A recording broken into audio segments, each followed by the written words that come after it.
رمضان شریف میں 3-4 چیزوں کا خاص خیال رکھنا ہے ہم نے، خاص۔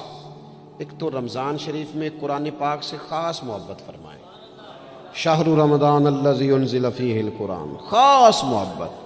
الحمدللہ ہمارے ہاں قرآن کے عالم بھی موجود ہیں، حافظ بھی موجود ہیں، بلکہ مسجدیں کم ہوتی ہیں، حافظ زیادہ ہوتے ہیں۔ یہ دیکھ لئے مدارس کی خدمات ہیں اللہ کے فضل سے، قراء بھی ہیں، سب کچھ ہے۔ اب ضرورت ہے قرآن پاک سے محبت کرنے والوں کی۔ ہر نقیب، ہر خطیب یہ کہہ رہا ہے کہ سارا قرآن حضور کی تعریف ہے، کہتے ہیں نا جی، تو چاہیے نا کبھی کبھی رکا آئے محفل سے کہ جناب ہمارا دل کر رہا ہے ہمیں سورہ رحمان سنائی جائے۔ کبھی کبھی یہ رکے آتے ہیں نا فرمائشی رکے، یہ نعت پڑھے، یہ تو جب سب کہہ رہے ہیں یہ حضور کی نعت ہے سارا قرآن، تو کو رکا آنا چاہیے نا، آج سورہ حامیم سجدہ کی تلاوت سنائی جائے، آنے چاہیے نا یہ والے رکے بھی، صحیح کہہ رہا ہوں نا؟ تو خوب ارادہ کریں کہ قرآن مجید سننا ہے۔ ہم کھڑے رہتے ہیں، پاسپورٹ کے دفتر بھی 1.5 گھنٹہ لوگ کھڑے ہیں، شناختی کارڈ کے دفتر میں بھی کھڑے، امیگریشن کی لائنوں میں بھی کھڑے۔ نیت کریں کہ میں نے جم کے قرآن مجید سننا ہے، اور جس مسجد میں پہلی تراویح شروع کریں کوشش کریں کہ ساری تراویح اسی میں پڑھی جائے، اور خاص ذوق کے ساتھ۔ خاص پنجاب میں ایک گاؤں تھا، تو اس میں نا ایک دفعہ ایک بالکل عام سادہ سا آدمی دکاندار تھا، تو اس کا انتقال ہو گیا، تو اس کی قبر سے خوشبو آنے لگی۔ تو اگر پیر صاحب ہوتے پھر تو بچوں کی موج لگ جاتی، کیا بات ہے بھئی، اتنی کرامت۔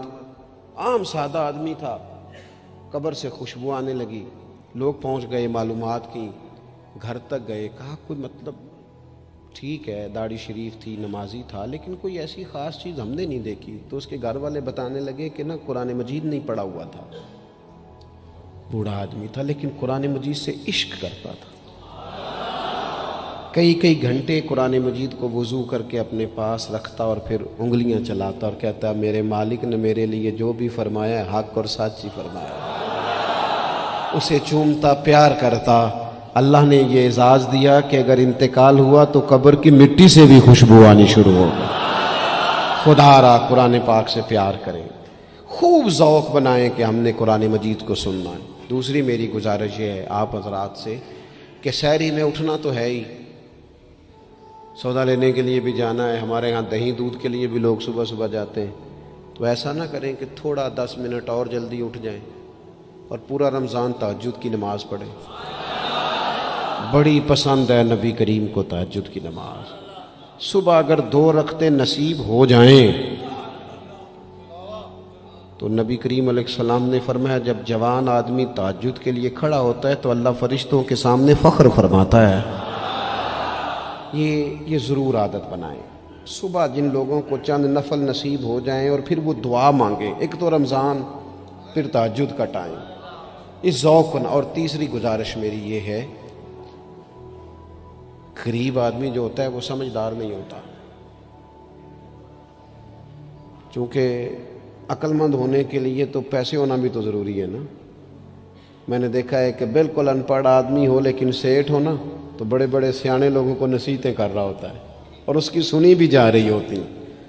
میری غربت نے کیا مجھ کو زمانے میں بدنام، تیری دولت نے تیرے عیب چھپا رکھے۔ یہ نا غریب آدمی اگر سیانے ہوتے تو وہ بھی مالدار نہ ہوتے، یہ نہیں سمجھدار ہوتے، یہ بیچارے کمزور ہی اس لیے رہ جاتے ہیں کہ ان کو چالاکیاں، تیزیاں الا ماشاءاللہ نہیں آتی۔ تو کئی دفعہ غریب تکلیف بھی دیتا ہے، جب آپ کچھ بانٹنے لگتے ہیں، جب کچھ آپ دینے لگتے ہیں تو کچھ چیزیں محسوس بھی ہوتی ہیں۔ بندہ دیکھ کر خیرات نہ کریں، اللہ کی رضا دیکھ کر کریں۔ ہمیں صحیح حدیث میں اس شخص کا تذکرہ بھی ملتا ہے جس نے آ کے نا محبوب کی چادر کو کھینچا تھا، یہ بخاری میں، اور گردن مبارک پہ نشان پڑ گیا تھا۔ اس نے کہا میں کچھ لینے آیا ہوں، چادر کو کھینچا، تکلیف ہوئی بظاہر، لیکن محبوب نے پھر بھی جب عطا کیا تو مسکرا کے ہی عطا کیا۔ غریب آدمی تکلیف میں ہے، مہنگائی نے آزمائش پیدا کر دی ہے۔ تھوڑے سے امیر لوگ اگر اپنے اخراجات میں کمی لائیں، اگر جو عید پر 6 جوڑے بنواتا ہے وہ 2-4 سے گزارا کر لے، تھوڑا سا اپنے اخراجات کو کم کر کے صرف اپنے رشتہ داروں میں، اپنے دائیں بائیں تھوڑی سی توجہ کریں۔ اور ایک بات کا ضرور خیال فرمائیں، پردہ پوشی بہت بڑا حسن ہے، بہت بڑی خوبصورتی ہے۔ اگر یہ صدقات اور خیرات اور رمضان میں جو مساوات کا مہینہ ہے، اس میں اگر تھوڑی سی نا پردے کے ساتھ، امام ابو نعیم نے لکھا ہے کہ 100 گھر تھا مدینہ شریف میں، 100 تھوڑی سی آبادی ہوتی تھی، 100 گھر کتنا زیادہ ہوگا، 3 وقت کھانا بھی پہنچتا تھا، کپڑے بھی پہنچتے تھے، بیمار کی دوا کے پیسے بھی پہنچتے تھے، کون دے جاتا ہے پتہ کوئی نہیں تھا۔ پھر اچانک سب کے گھر کھانا آنا بند ہوا تو لوگ پریشان ہوئے، ایک دوسرے سے پوچھنے لگے تیرے گھر کب سے نہیں آیا؟ کہ 18 محرم سے۔ تیرے گھر کب سے نہیں آیا؟ اسی شام سے۔ تیرے گھر 18 سے۔ اب جب سب متفق ہوئے تو پتہ چلا کہ 18 محرم کو امام زین العابدین کا انتقال ہوا۔ 100 گھروں میں کھانا جاتا تھا پر پتہ نہیں تھا دے کون جاتا ہے، کچھ تھوڑا سا نا۔ کچھ خبریں ایسی ہیں جو حضرت عمر بن عبدالعزیز صبح اپنے خادم کو نا ایک سارے دن کے کاموں کی لسٹ دیا کرتے تھے، تو ایک دن لسٹ دی تو وہ چاہیے تو یہ تھا نا کہ اس پہ لکھا ہوتا تھا کہ 11 بجے محکمہ تعلیم والوں کو بلانا، ظہر کے بعد دفاع والوں کو بلانا، شام کو صحت والوں کو بلا لینا۔ وہ لسٹ جو دی تھی اس پہ لکھا تھا کہ کل 5000 درود پاک کم رہ گیا تھا، آج زیادہ پڑھنا ہے۔ وہ فلاں بیوہ کے گھر میں راشن پہنچانا ہے۔ وہ 2-3 لائنیں ابھی پڑھی تھیں کہ وہ حضرت نے چھین لی، فرمایا یہ تو میری ذاتی ہے۔ تو مشیر کہنے لگا حضور یہ کب کرتے ہیں، کبھی بتایا نہیں۔ تو آپ فرمانے لگے کچھ پیسے چھپا کے رکھے ہوتے ہیں لوگوں نے کہ مشکل پڑ گئی تو کام آئیں گے۔ میں نے بھی کچھ نیکیاں سب سے چھپائی ہیں، قیامت میں مشکل پڑ گئی تو اللہ کے کرم سے میرے کام آ جائیں گے۔ یہ کچھ میں نے سائیڈ پہ کر دی ہیں جو میں نے کسی کو بتائی، تو رمضان شریف میں ایسی نیکیوں کا موقع ملے گا۔ کچھ چھپا لیں، قیمتی چیزیں سب کو نہیں بتائی جاتی، چھپائی جاتی ہیں۔ جو جن کو قیمتی سمجھتے ہیں نا، کروڑوں روپیہ جس کے پاس ہو وہ تھوڑی بتاتا ہے میرے گھر میں 50 تولے زیور پڑا، تھوڑی کو بتائے گا۔ تو قیمتی چیزیں بتائی نہیں جاتی، چھپائی جاتی ہیں۔ اپنی نیکیوں کو قیمتی بنائیں، ان کو چھپائیں۔ اللہ کے حضور دعا کرتا ہوں،